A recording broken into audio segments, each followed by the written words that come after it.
Bonsoir, merci d'être fidèle à votre rendez-vous de l'information. Je suis ravi de vous retrouver en ce vendredi 8 avril. Tout de suite, voici les titres que nous allons développer.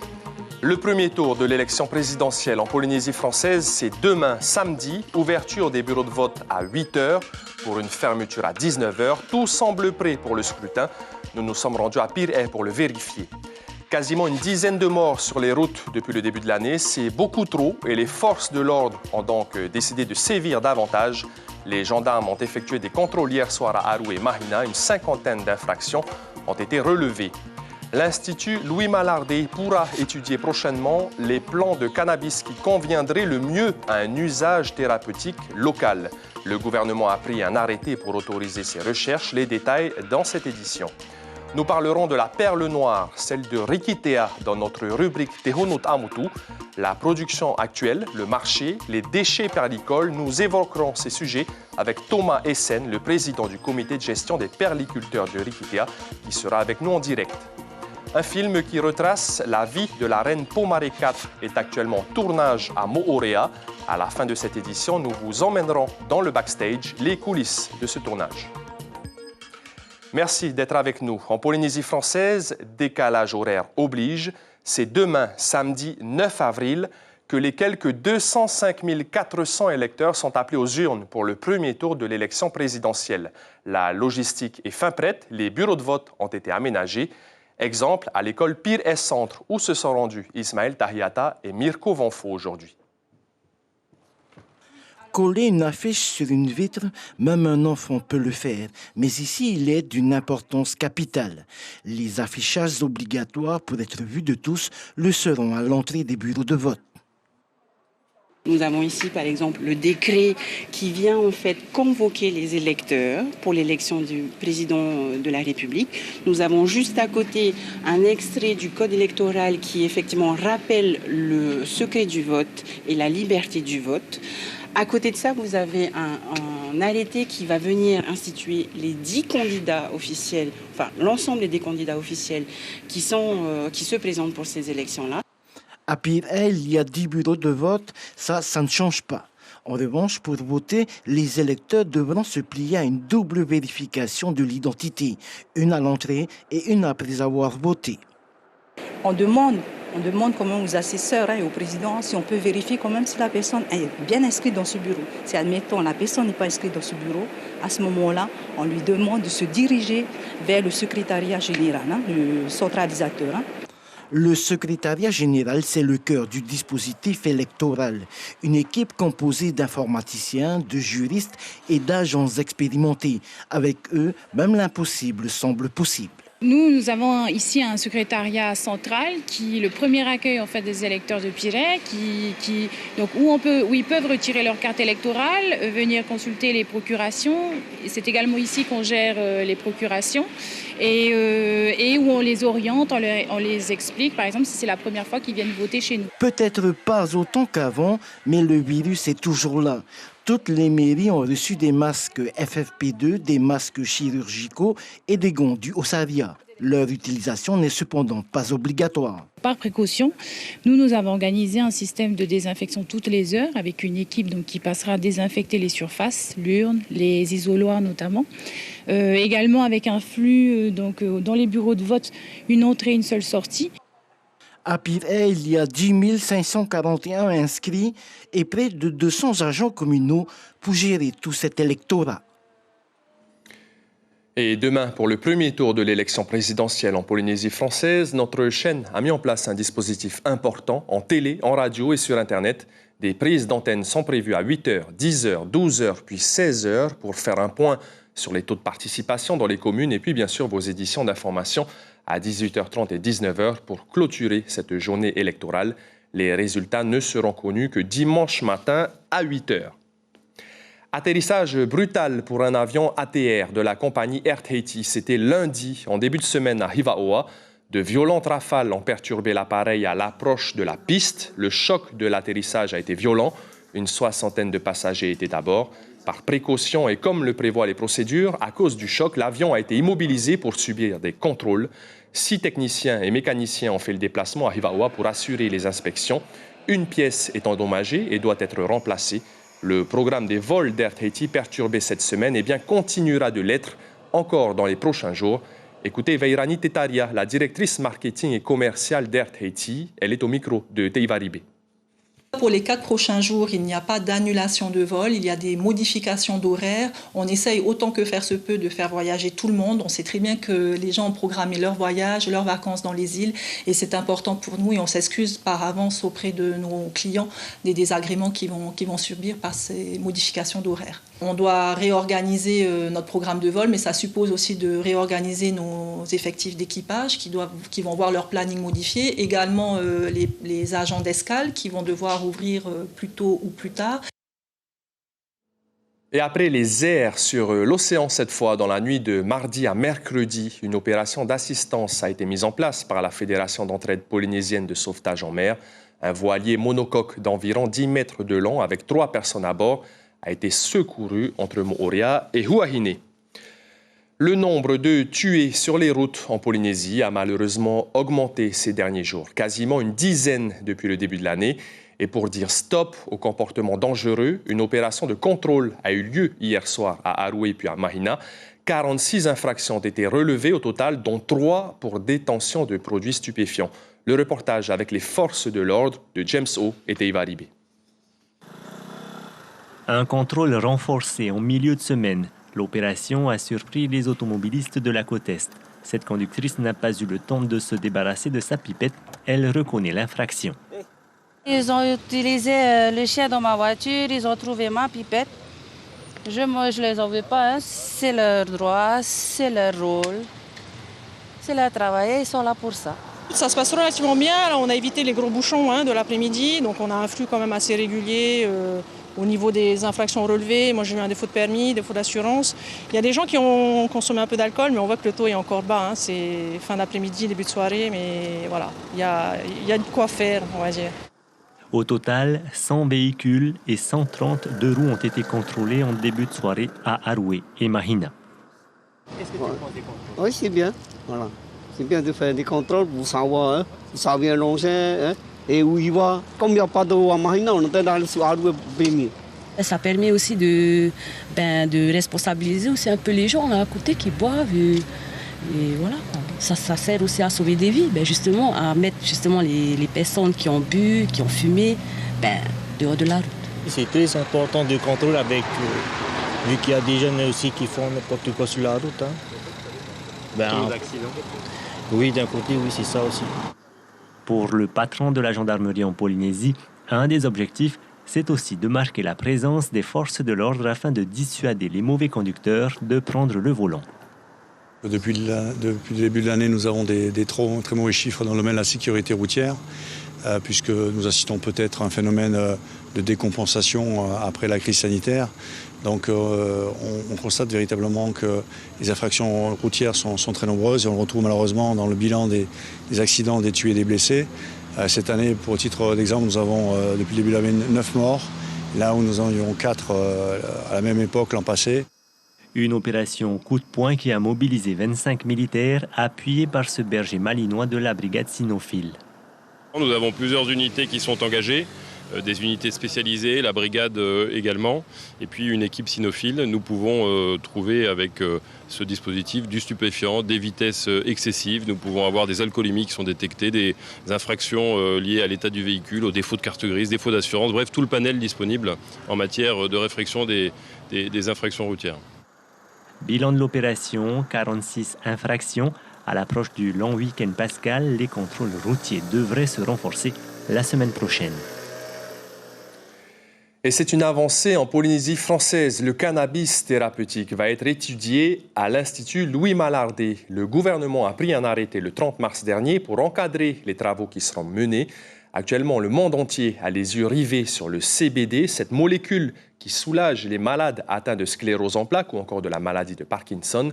Sur quel plan de cannabis vont s'orienter les recherches? Éléments de réponse avec Mélissa Chong et Sandro Lee.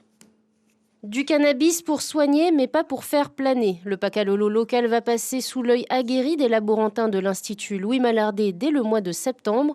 Le gouvernement a donné son feu vert le 30 mars dernier. Objectif, développer une filière réglementée autour du CBD, une molécule non psychotrope et thérapeutique. Nous allons donc solliciter les autorités judiciaires pour pouvoir avoir accès aux plans qui ont été effectivement saisis dans le cadre de saisie. Et c'est sur la base de ces plans-là que nous allons pouvoir travailler.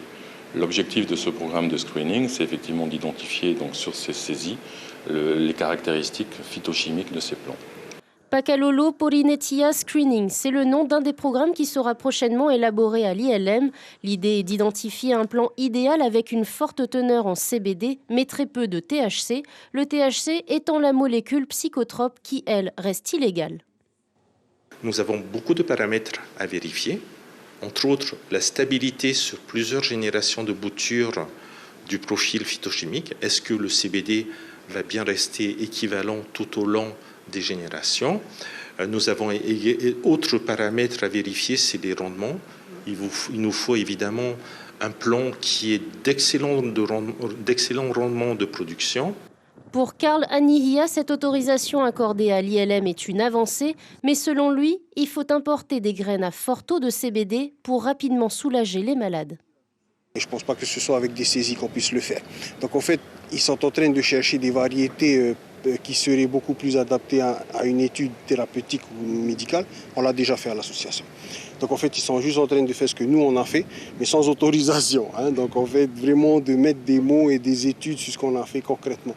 Ça va venir justement aider parce que nous ici, on est dans un taux de personnes atteintes de cancer très élevé, soit 2 par jour, soit 600 cas de cancer par an. Le climat, le savoir-faire des planteurs et les produits dérivés comme le Monoï Paca, déjà vendus sous le manteau, autant d'arguments pour encadrer une filière tant sur le point économique que social. L'Institut Louis Malardé s'accorde 2 ans pour livrer ses premiers résultats sur le cannabis thérapeutique. Justice, 2 ans de prison, dont 1 an assorti du sursis simple. C'est la peine prononcée par la Chambre des appels correctionnels hier à l'encontre de l'ancien maire de Huahine, Félix Fatou. D'après la dépêche de Tahiti, sa culpabilité a donc été confirmée, condamné pour des faits de soustraction, de détournement ou encore pour prise illégale d'intérêt. C'est la fin d'une saga judiciaire qui est passée par la première instance, une première fois en appel, puis en cassation avant de revenir en appel.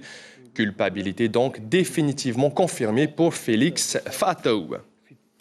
Pas de vacances pour certains élèves de Ho grâce au programme École ouverte établi par la DG2E, le vice-rectorat et les établissements scolaires. Plusieurs élèves de l'école primaire ont suivi toute cette semaine des activités éducatives et pédagogiques qui relèvent des domaines scolaires, culturels, sportifs et de loisirs. Au total, 25 heures réparties sur 5 jours. Il s'agit d'un dispositif d'aide à la réussite scolaire. La légende de Kairarua a été déclinée à travers 9 ateliers. C'est bien la culture Omutu qui est donc aussi valorisée à travers ce programme. On poursuit dans les îles avec notre rubrique consacrée aux archipels Tehonot Amutu.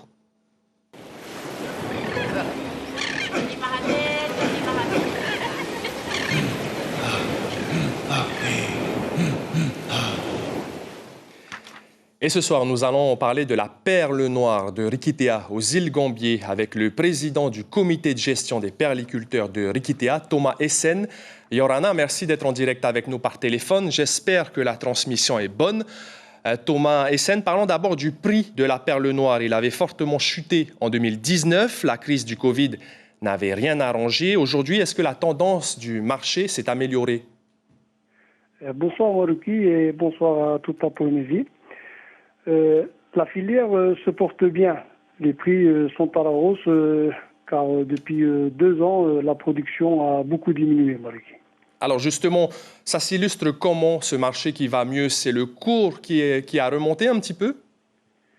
En fait, le marché va mieux parce que, comme je vous ai dit, c'est-à-dire que la production a diminué car depuis 2 ans, plus de 200 greffeurs chinois n'ont pas pu revenir sur le territoire à cause de la crise sanitaire. Alors cette production avait chuté de 75%. En temps normal, il y a 250 greffeurs étrangers. Vous l'avez dit, 200 n'étaient plus là. Est-ce que finalement les perliculteurs qui ont continué de produire pendant ces 2 années, de greffer, sont les grands gagnants? Oui, bien sûr. Pendant cette crise, tous les perliculteurs qui ont la chance d'avoir pu garder leur greffeur et qui ont pu greffer, aujourd'hui, ils ont une demande et le prix suit avec cette demande. Ça a été un petit peu un mal pour un bien, si l'on peut le dire ainsi? C'est exactement ça, c'est un mal pour un bien. Alors, le sujet des déchets perlicoles est aussi important au niveau environnemental. Sur toute la Polynésie, depuis l'année dernière, 1000 mètres cubes de déchets ont été rapatriés sur Tahiti pour être traités. Vous pensez qu'il faut pérenniser ce type d'opération, les renouveler chaque année? Oui, il faut pérenniser ces opérations et c'est prévu qu'on refasse ça encore cette année. Nous, pour les gondiers, on a fait ça l'année dernière, en novembre. Nous avons pu expédier plus de 232 mètres cubes de déchets perlicoles. Rapidement, au mois de juin, le Conseil de la perliculture est prévu. Est-ce que vous avez des priorités rapidement? Une des prochaines réformes c'est le quota à la production. C'est de faire passer ça très prochainement et ce sera 2500 perles par hectare et par production. Merci beaucoup Thomas Essen, président du comité de gestion des perliculteurs de Rikitea. On retiendra une chose, donc, c'est que le secteur et le marché donc, de la perle noire va mieux. Du rugby de très haut niveau ce soir au stade de Fataua dans le cadre du tournoi Pacific Solidarity for Tonga. L'équipe de Fidji des moins de 20 ans, invitée de marque, affronte en ce moment même la sélection de Tahiti. Demain, les jeunes Fidjiens que vous voyez à l'image joueront contre le 15 du Pacifique. Ils sont arrivés hier soir minuit, se sont entraînés à 6 h du matin, puis à 9 h aujourd'hui. Vous le voyez donc sur les images. Fidji, une grande terre de rugby avec des talents bruts. Le pays est double champion olympique en rugby à 7. Je vous propose d'écouter l'entraîneur assistant de la sélection des moins de 20 ans fidjienne. Il est au micro de Arihoetef Afana et Teiva Ribe. L'objectif est de partager l'amour du rugby dans le Pacifique. Les Polynésiens ont le rugby dans le sang. Ils ont tous le potentiel pour exceller dans ce sport et surtout ils ont le physique. Nous n'avons pas emmené la totalité de la sélection fidjienne, mais la plupart ici sont issus d'un centre professionnel de rugby. Ils jouent au haut niveau. Les autres sont restés à Fidji pour leur préparation au tournoi océanien qui se dérouleront en Australie. Ce qui fait une bonne équipe de rugby comme Fidji, c'est le travail et surtout le sourire avant un tacle. Il faut s'amuser. Pour certains d'entre vous, peut-être que 2022 rime avec mariage. Et dans ce cas, le grand salon du mariage qui se tient ce week-end à l'hôtel Hilton de Fa'a est fait pour vous. Sur place, il y a une vingtaine d'exposants, photographes, bijoutiers, robes de mariée, événementiel, transport. Il y a quasiment tout. Il y a en tout cas l'essentiel et pour tous les budgets. L'événement se tient entre 9 h et 18 h jusqu'à dimanche. Un film qui retrace la vie de la reine Pomare IV durant la période comprise entre 1828 et 1845 est actuellement en tournage. L'équipe de production travaille à Moorea et pour se plonger dans l'univers de l'époque, il a fallu adapter les décors et les costumes. Melissa Chong et Heidi Enko se sont glissés dans les coulisses. Allez, 3, 2, 1, action, figuration. Pour une scène de bataille, des heures de répétition. Merci, oui, on va y tourner. C'est pas grave. Touhey Adams incarne le rôle principal de la reine Pomare IV dans ce film qui se tourne actuellement sur l'île Sœur. On a aussi de la chance, nous, en tant que Polynésiens, d'avoir une place dans ce film. Parce qu'on se fait respecter et c'est ça qui est important. Pour être au plus près des conditions de l'époque du 19e siècle, plus d'une tonne de costumes ont été acheminés depuis la métropole, mais aussi confectionnés au Fénois. Il faut faire à la guerre comme à la guerre.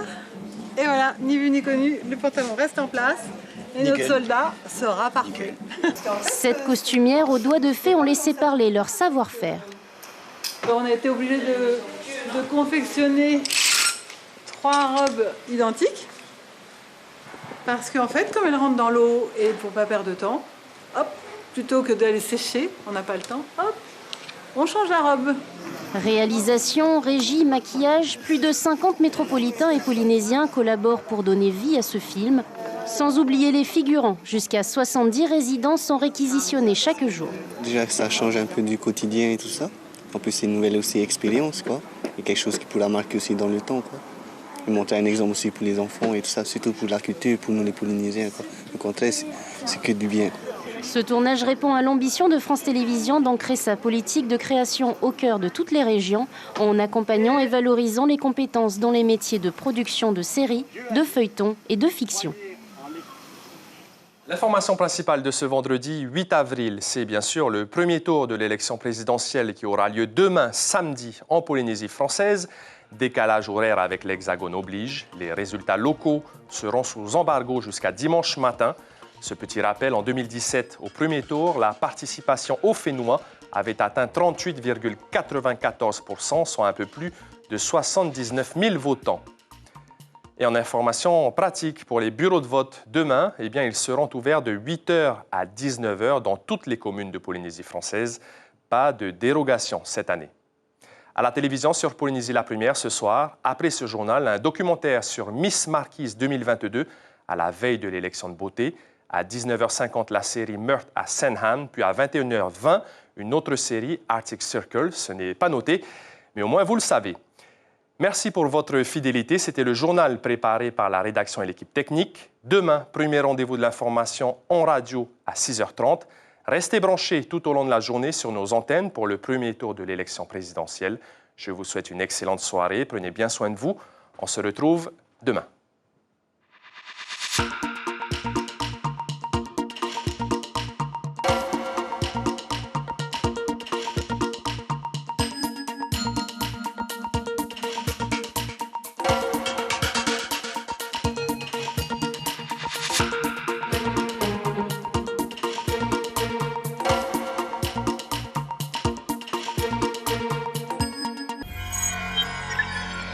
Retrouvez ce programme en replay sur notre site internet. L'information en continu sur Polynésie la Première, internet et réseaux sociaux.